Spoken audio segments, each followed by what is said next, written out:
तो इस वक्त हमारी मौजूदगी ईडी दफ्तर पर है। मेरे ठीक पीछे ईडी दफ्तर आप देख पा रहे हैं, जहां पर अरविंद केजरीवाल से पूछताछ का सिलसिला एक बार फिर से शुरू होगा। लेकिन उससे पहले मेडिकल की जो टीम है वो इस वक्त यहां पर पहुंच चुकी है, अब से कुछ ही देर पहले पहुंची है। वो तस्वीरें भी आपको मिली होंगी। पेशी के लिए जब ले जाया जाएगा अरविंद केजरीवाल को, उससे पहले मेडिकल होना है, तो वो टीम इस वक्त यहाँ ईडी दफ्तर पहुंच चुकी है। और यही ईडी दफ्तर पर मौजूदगी है मेरी एक और सहयोगी सृष्टि पांडे की भी। एक बड़ी टीम जो इस वक्त ग्राउंड पर मौजूद है। मीनाक्षी रजत भी मेरे साथ जुड़ी हुई है, वो इस वक्त अरविंद केजरीवाल के घर के बाहर हैं। साथ ही साथ आम आदमी पार्टी दफ्तर पर अपनी नजर बनाए हुए हैं, क्या उनकी स्ट्रैटेजी रहने वाली है, क्योंकि देश भर में प्रदर्शन का ऐलान दरअसल आज किया गया है। और साथ ही साथ इस गिरफ्तारी के विरोध में बीजेपी दफ्तर का घेराव भी करेगी आम आदमी पार्टी। साथ ही साथ राउज एवेन्यू कोर्ट का भी हम रुख करेंगे, क्योंकि वहां पर पेशी होनी है अरविंद केजरीवाल की। वहां से मेरी सहयोगी अनामिका पांडे भी जुड़ेंगी। लेकिन इस वक्त जो जानकारी मिल रही है आपको बता दें, यही ईडी दफ्तर से, जहां पर अभी कुछ ही देर पहले मेडिकल की टीम पहुंची है। अरविंद केजरीवाल का, दिल्ली के मुख्यमंत्री का यहां पर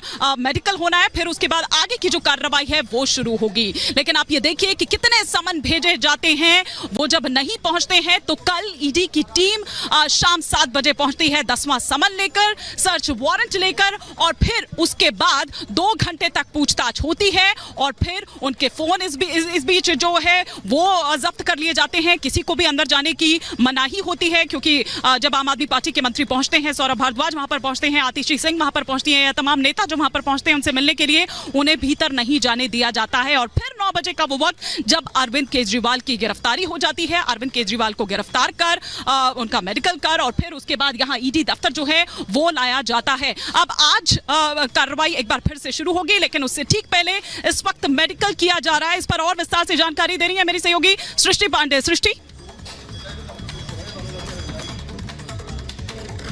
बिल्कुल इमानी, जैसा आपने बताया कि अब से कुछ देर पहले मेडिकल की टीम अंदर पहुंची है, और कल रात भी अरविंद केजरीवाल का मेडिकल ईडी दफ्तर में ही करवाया गया था। और थोड़ी ही देर के बाद में माना जा रहा है कि दूसरे राउंड की जो पूछताछ है उसकी भी शुरुआत हो जाएगी, क्योंकि कल आपने देखा कि गिरफ्तारी के पहले एक बड़ी बैठक ईडी दफ्तर में हुई थी। अधिकारियों की तरफ से बैठक की गई थी। अरविंद केजरीवाल को जब गिरफ्तार कर लिया गया उसके बाद आप ये सोचिए कि कल की रात अरविंद केजरीवाल के लिए कितनी भारी रही है। और सबसे बड़ी बात कि आज ईडी रिमांड मांगेगी, क्योंकि सवालों की लिस्ट बहुत लंबी है, जिसका जवाब अरविंद केजरीवाल ने पिछले 9 समन उनको भेजे गए, लेकिन उन्होंने उन सवालों का जवाब देना ठीक नहीं समझा। उल्टा वो लगातार आरोप लगाते रहे कि ईडी को बीजेपी हथियार के तौर पर इस्तेमाल कर रही है। अगर आम आदमी पार्टी की माने तो हाई कोर्ट गलत, सेशन कोर्ट गलत, ईडी गलत, सीबीआई गलत, यानी कि जितनी भी एजेंसीज हैं वो सब के सब बीजेपी के हाथों काम कर रही हैं। ऐसा आरोप आम आदमी पार्टी पहले दिन से लगाती रही है।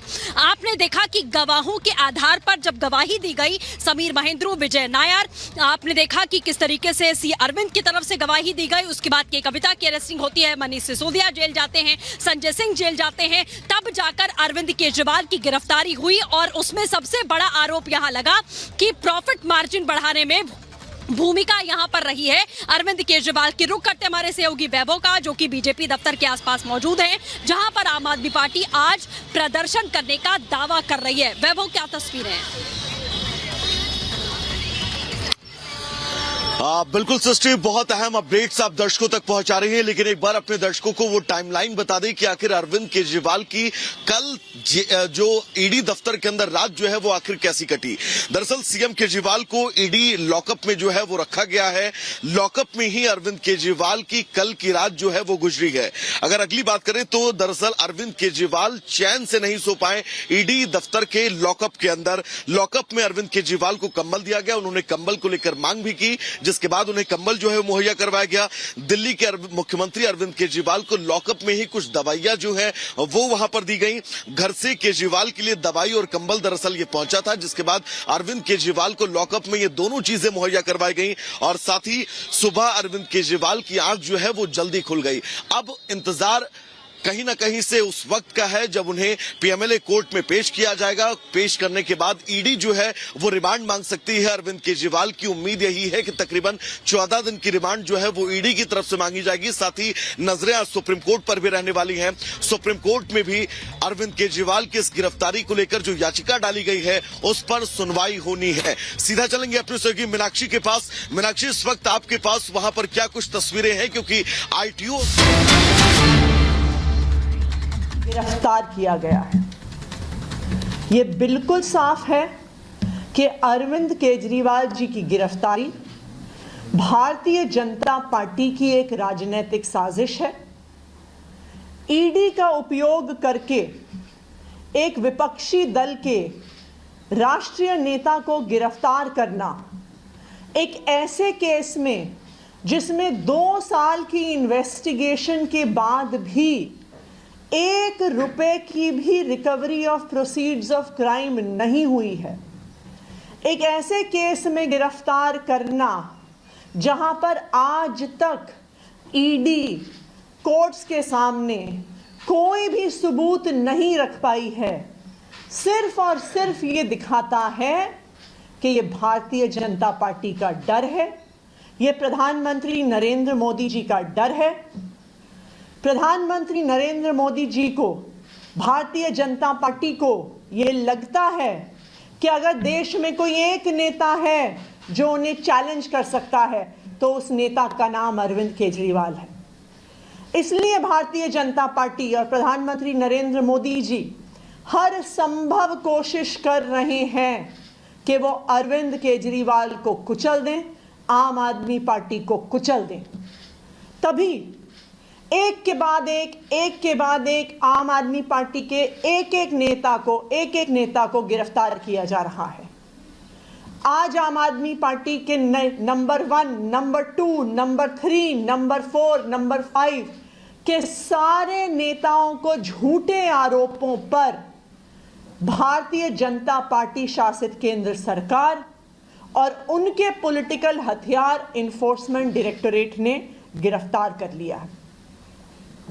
लेकिन मैं भारतीय जनता पार्टी को यह बताना चाहती हूं कि अरविंद केजरीवाल सिर्फ एक मुख्यमंत्री नहीं है, अरविंद केजरीवाल सिर्फ एक नेता नहीं है, अरविंद केजरीवाल एक विचार है, अरविंद केजरीवाल एक प्रेरणा है।